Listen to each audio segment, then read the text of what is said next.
جب تک بندے کا جنازہ نہ ہو جائے، غسل نہ ہو جائے، کفن نہ ہو جائے اور انسان کو دفن نہ کر دیا جائے، اس سے پہلے اس کے لیے دعائے مغفرت کرنا، فاتحہ پڑھنا، استغفار کرنا، یہ ٹھیک نہیں ہے۔ جو چیز زندہ کو تکلیف دیتی ہے وہی چیز مردہ کو بھی تکلیف دیتی ہے۔ اسی لیے منع کیا گیا ہے کہ اپنے مردوں کی برائیاں بیان نہ کرو، ان کی نیکیاں بیان کرو۔ کیوں؟ زندہ بندے کی بھی غیبت کرو گے تو اس کو بھی تکلیف ہوگی، مردہ کی بھی غیبت کرو گے اس کو بھی تکلیف ہوگی۔ وہ شخص جس کا آخری کلام لا الہ الا اللہ ہوگا وہ جنت میں داخل ہوگا، اور اعمال کا دار و مدار بھی خاتمے پر ہے۔ جس کا وقت آخر اچھا ہے اس کے عمل اچھے، وہ بخشا جائے گا۔ جب بندہ دنیا سے رخصت ہوتا ہے، اس کی روح پرواز کرتی ہے، وہاں سے شروع کرتے ہیں۔ اور غسل کیسے دیا جاتا ہے؟ بنیادی طور پہ میت کے احکام سمجھنا ہر زندہ شخص پہ بہت ضروری ہے، کیونکہ دنیا سے رخصت ہونے والے کا جو پہلا حق زندوں کے ذمہ ہوتا ہے وہ غسل ہے۔ جب کسی شخص پہ مرض الموت طاری ہو تو دیکھنے والوں کو اندازہ ہو جاتا ہے کہ اب یہ شخص دنیا سے جانے لگا ہے، سانس ٹوٹ رہی ہے، پہچان ختم ہو گئی ہے، پانی کھانا کوئی چیز وہ نہیں مانگ رہا۔ پاس بیٹھے ہوئے لوگوں کو اثرات محسوس ہو جاتے۔ کسی بھی بندے پہ جو مسلمان ہے اس پہ جب وقت آخر آئے تو اس کے پاس بیٹھے ہوئے لوگوں کو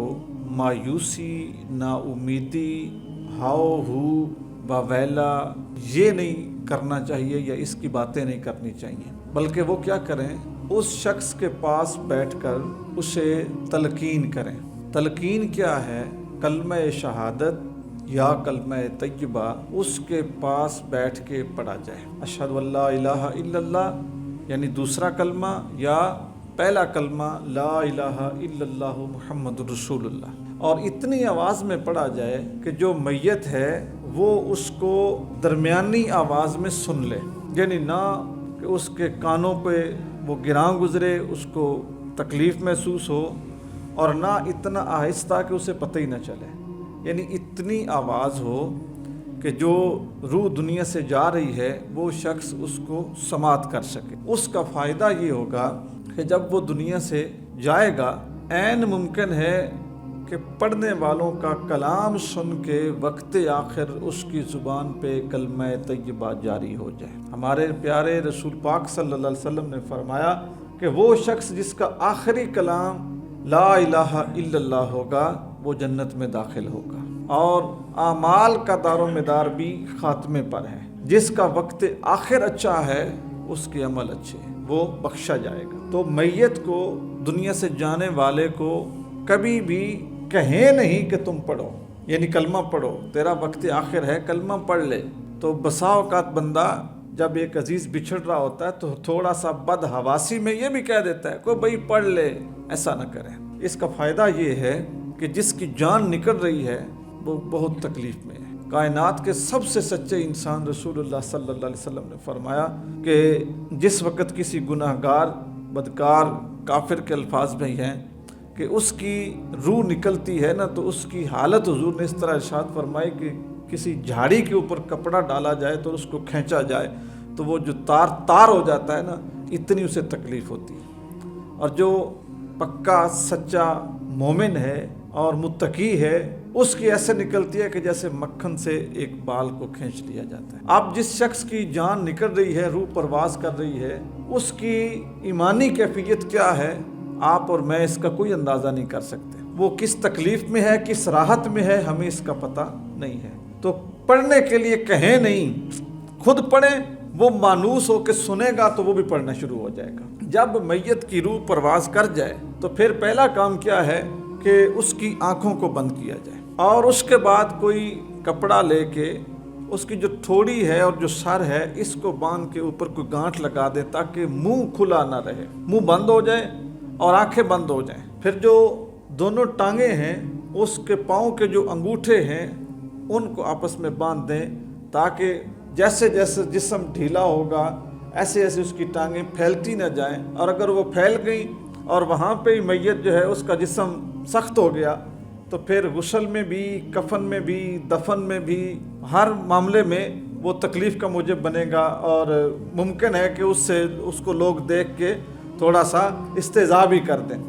احترام میت یہ ہے کہ اس کو باندھ دیا جائے تاکہ اس کا جو جسم ہے نا وہ متوازی رہے۔ جس وقت کسی شخص کی روح نکل جائے اور اس کا جسم ٹھنڈا ہو جائے، اب اس کے بعد آپ اس میت کے اوپر کپڑا وغیرہ ڈال کے اس کے کمرے میں بیٹھ کر بھی استغفار، کلمہ طیبہ، قرآن مجید پڑھنا چاہیں تو پڑھ سکتے ہیں، نہیں تو بہتر یہ ہے کہ جس کمرے میں میت ہے اس سے دوسرے کمرے میں تلاوت کلام کی جائے، آیت الکرسی پڑھی جائے اور استغفار کیا جائے، ذکر اذکار کیا جائے۔ عموماً لوگ یہ سمجھتے ہیں کہ جب تک بندے کا جنازہ نہ ہو جائے، غسل نہ ہو جائے، کفن نہ ہو جائے اور انسان کو دفن نہ کر دیا جائے، اس سے پہلے اس کے لیے دعائے مغفرت کرنا، فاتحہ پڑھنا، استغفار کرنا یہ ٹھیک نہیں ہے۔ اور آپ نے بھی کئی جگہ دیکھا ہوگا، آپ کسی جگہ پہ جاتے ہیں اور کہتے ہیں جی دعائے مغفرت کریں، جانے والا چلا گیا اس کے لیے مغفرت کی دعا کریں، تو لوگ بسا اوقات ہاتھ جھٹک دیتے ہیں، ہاتھ نیچے کر دیتے ہیں، نہیں رہنے دیں،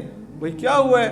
ابھی جنازہ نہیں ہوا، ابھی غسل نہیں ہوا، ابھی کفن نہیں ہوا، ہاتھ نیچے کر دیں۔ ایمانداری کی بات یہ ہے کہ اگر کوئی بندہ ان سے یہ پوچھے کہ ابھی جو آپ نے مجھے روک دیا ہے اس کے لیے دعائے مغفرت کرنے سے، استغفار کرنے سے، ابھی جو روک دیا ہے تو کیوں روکا ہے؟ کیا کوئی کسی نے منع کیا ہوا ہے؟ تو لوگوں کے پاس دلیل کوئی نہیں ہوتی، کیونکہ رجحان نہیں بنا جنازے سے پہلے فاتحہ پڑھنے کا، تو ہم یہ سمجھتے ہیں کہ جنازے سے پہلے فاتحہ پڑھنا، استغفار کرنا یہ جائز ہی نہیں ہے، کیونکہ ہمارا کلمیہ یہ ہے کہ ہم خود کو اسلام دین کے مطابق نہیں ڈالتے، کوشش کرتے ہیں کہ دین اور اسلام یا قرآن اور حدیث کی تعلیمات ہمارے مطابق ہو جائیں، تو چونکہ ہم نے کیا نہیں ہے تو ہم سمجھتے ہیں ہونا بھی نہیں چاہیے۔ اس کی کوئی اصل نہیں ہے، اس کی کوئی حقیقت نہیں ہے۔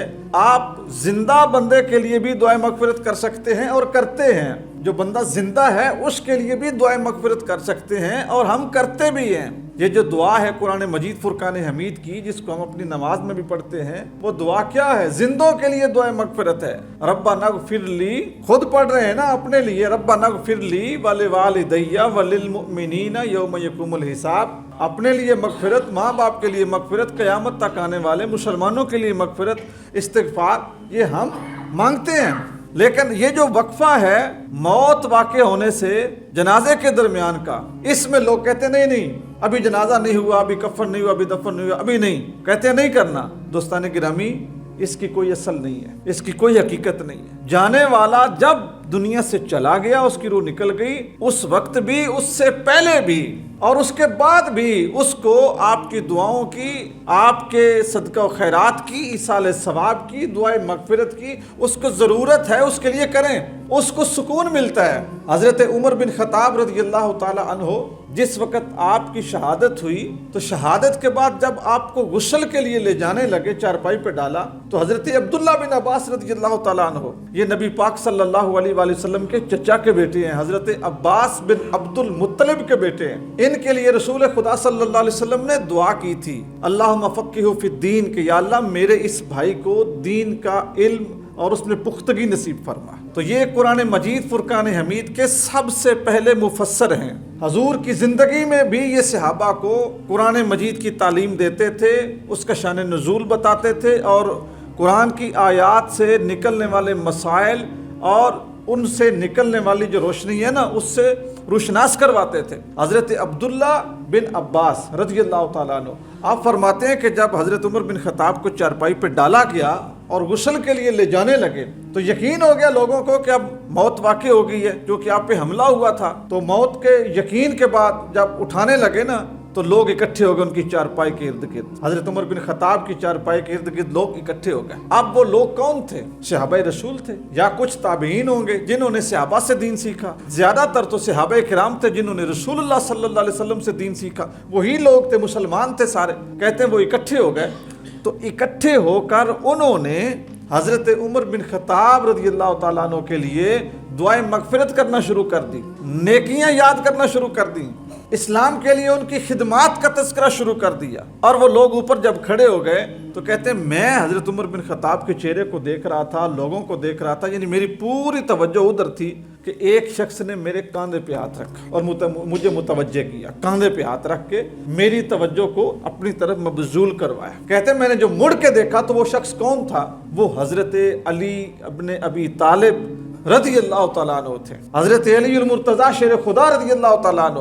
اب یہاں سے یہ سمجھیں کہ اگر میت کے لیے غسل سے پہلے دعائے مغفرت کرنا، استغفار کرنا، دوستو فاتحہ پڑھنا یہ غلط ہوتا تو کیا حضور کے صحابہ حضرت عمر بن خطاب کے اوپر کھڑے ہو کر ان کے لیے مغفرت کی دعا کرتے، ان کی نیکیوں کو یاد کرتے؟ یا اگر وہ کر رہے تھے تو کیا قرآن مجید فرقان حمید کا پہلا مفسر جو سرکار دو عالم صلی اللہ علیہ وسلم کا چچا زاد بھائی ہے، اور پھر حضرت علی المرتضیٰ شیر خدا رضی اللہ تعالیٰ عنہ جو حضور کے چچا زاد بھائی بھی ہیں، حضور کے داماد بھی ہیں، جن کو حضور نے فرمایا کہ یہ میرے علم کے شہر کا دروازہ بھی ہے، کیا وہ منع نہ کرتے صحابہ کو کہ ایسا نہ کرو بھائی، جنازہ تو ہو لینے دو، غسل تو ہو لینے دو، کفن تو ہو لینے دو، آپ لوگ ابھی شروع ہو گئے؟ انہوں نے منع بھی نہیں کیا، بلکہ کیا کیا؟ حضرت عبداللہ بن عباس کہتے ہیں کہ جب میں ان کی طرف متوجہ ہوا تو حضرت علی آگے تشریف لائے تو انہوں نے اپنی زبان سے حضرت عمر بن خطاب کے لیے دعائے مغفرت کی اور ان کی نیکیوں کو یاد کیا۔ تو یہ چیز، یہ جو وقت ہے نا، اس وقت کو برباد نہیں کرنا چاہیے۔ جیسے کسی دنیا سے جانے والے کی روح اس کے جسم سے نکلی تو دوستان گرامی اس کے لیے دعائے مغفرت کرنا، قرآن مجید کی تلاوت کرنا، فاتحہ پڑھنا، استغفار کرنا یہ جائز ہے، اور اس وقت کو ضائع نہیں کرنا چاہیے، اور اگر کوئی کرنے لگے تو اسے روکنا ٹوکنا نہیں چاہیے۔ جس وقت میت مردہ ہو جاتی ہے تو پھر اس کا جو پہلا حق ہے وہ کیا ہے؟ اس کو غسل دیا جائے۔ اب غسل دینے کے لیے جو سب سے افضل طریقہ ہے اور جو سنت عمل ہے وہ یہ ہے کہ میت کو غسل دینے کے لیے پانی کے اندر بیری کے پتے ڈال کے اس پانی کو گرم کیا جائے۔ گرم کرنے کے بعد جب وہ اتنا گرم رہ جائے، یعنی پھر اس کو اتار لیں، اس کو ٹھنڈا کریں یا اس میں اور پانی ملا لیں، پھر جب وہ اتنا گرم رہ جائے کہ جو تکلیف نہیں دیتا زندہ بندے کو، جو چیز زندہ کو تکلیف دیتی ہے وہی چیز مردہ کو بھی تکلیف دیتی ہے۔ اسی لیے منع کیا گیا ہے کہ اپنے مردوں کی برائیاں بیان نہ کرو، ان کی نیکیاں بیان کرو۔ کیوں؟ زندہ بندے کی بھی غیبت کرو گے تو اس کو بھی تکلیف ہوگی، مردہ کی بھی غیبت کرو گے اس کو بھی تکلیف ہوگی۔ اسی لیے منع کیا گیا کہ اپنے مردوں کو آرام سے قبرستان لے جاؤ کہ ان کو دھکے نہ لگیں۔ جس طرح زندوں کو تکلیف ہوتی ہے اسی طرح مردہ کو تکلیف ہوتی ہے۔ ہڈیاں توڑنا، یہ کانوں کا، یہ چہرے کا جو مسئلہ کیا جاتا تھا جہالت میں، ہمارے رسول پاک صلی اللہ علیہ وسلم نے منع فرمایا۔ حضور نے کافروں کی جو میتیں ہیں ان کی بھی شکلیں بگاڑنے سے حضور نے منع فرمایا تکلیف ہوتی ہے۔ تو جس چیز سے تکلیف زندہ کو ہے اس سے تکلیف مردہ کو بھی ہے۔ پانی اتنا گرم رہ جائے کہ جو زندہ اگر اس میں ہاتھ ڈالے تو اس کو وہ گرم نہ لگے، یعنی اس کے لیے آرام دے، تو اس سے میت کو غسل دیا جائے۔ اب غسل دینے کے لیے وہ جو بیری کا پانی رسول خدا صلی اللہ علیہ وسلم نے فرمایا اس کے پتوں والا، اس کی حکمت کیا ہے؟ حکمت سن لیں۔ فرض نہیں ہے کہ اس کے بغیر غسل نہیں ہوگا۔ حکمت کیا؟ حکمت یہ تھی، ایک تو جو بیری کے پتے ہیں یہ جس وقت بھی کسی پانی میں جوش کھاتے ہیں تو ان کی جو پانی میں تاثیر ہوتی ہے اس سے انسانی جسم کے اوپر جو میل کچیل ہے نا وہ اتارنے میں آسانی ہوتی ہے، نمبر ایک۔ نمبر دو، ان کی جو خوشبو پانی میں رہ جاتی ہے اور اس پانی سے جب میت کو غسل دیا جاتا ہے تو اس خوشبو اور اس پانی کے جو اثرات ہیں جو باڈی کے اوپر محسوس ہوتے ہیں، بعد میں جو زیر زمین کیڑے ہوتے ہیں قبر میں، وہ جلدی میت کے قریب نہیں آتے، اس کو کاٹتے نہیں ہیں، اس کو تنگ نہیں کرتے اور اس کو جو ہے نا وہ تکلیف نہیں دیتے، اس سے دور رہتے ہیں۔ اس بیری کے پتے جس وقت پانی کے اندر مکس ہو کے اپنا اثر چھوڑتے ہیں تو اس سے خاص بو پیدا ہوتی ہے جس سے وہ جانور، موذی جانور بھی اس میت سے دور رہتے ہیں۔ اس لیے رسول خدا صلی اللہ علیہ وسلم نے فرمایا کہ بیری کے پتوں میں پانی کو جوش دے کے پھر اس سے میت کو غسل دیا کرو۔ ام المومنین حضرت ام عطیہ رضی اللہ تعالی عنہا آپ فرماتی ہیں کہ ہم حضور کی شہزادی حضرت زینب رضی اللہ تعالیٰ عنہ ان کو غسل دے رہے تھے۔ غسل دینے کا جب ٹائم ہوا تو نبی پاک صلی اللہ علیہ وسلم نے فرمایا کہ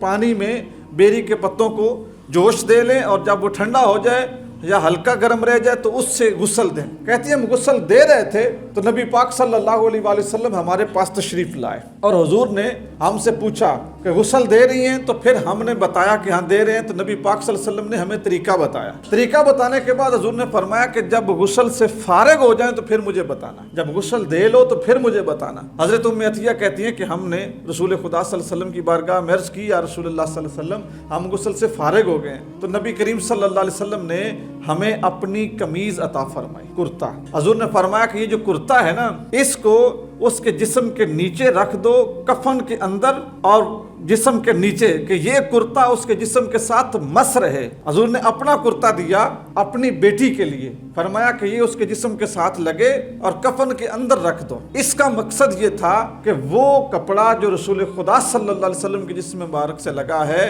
جب وہ حضور کی بیٹی کے جسم کے ساتھ بھی لگا رہے گا تو اس میں جو برکت ہے، اس برکت کی وجہ سے ان کو سکون اور راحت میسر آئے گی۔ حضور سید دو عالم صلی اللہ علیہ وآلہ وسلم نے اپنی بیٹی کے لیے بھی جس پانی کا انتخاب ام المومنین کو ارشاد فرمایا، وہ بیری کے پتوں میں جوش دیا ہوا تھا۔ اب جو غسل دینے والا بندہ ہے، جب غسل کی تیاری کرے تو جس چارپائی پہ یا جس پٹڑے پہ، تختے پہ غسل دینا ہے نا، مستحب عمل یہ ہے کہ اس کو 5 مرتبہ یا 7 مرتبہ دھونی دی جائے۔ آگ رکھ کے آگ کے اندر خوشبودار پتے پھینک دیے جائیں یا کوئی خوشبو پھینک دی جائے اور اس کو خوشبو کی دھونی دے دی جائے۔ دھونی دینے کے بعد پھر اس تختے کے اوپر میت کو لٹایا جائے۔ جس نے غسل دینا ہے اپنے بائیں ہاتھ کے اوپر وہ کوئی کپڑے کا دستانہ یا کپڑا لپیٹ لے، کپڑے کا دستانہ یا کپڑا لپیٹ لے، اور جو میت کی شرمگاہ ہے اس کے اوپر اتنا موٹا کپڑا ڈال دینا چاہیے کہ جب اس کے اوپر آپ پانی ڈالیں تو میت کے جسم کی جو رنگت ہے نا وہ اس کپڑے سے ظاہر نہ ہو۔ اصل پردے کا اصول بھی یہ ہے،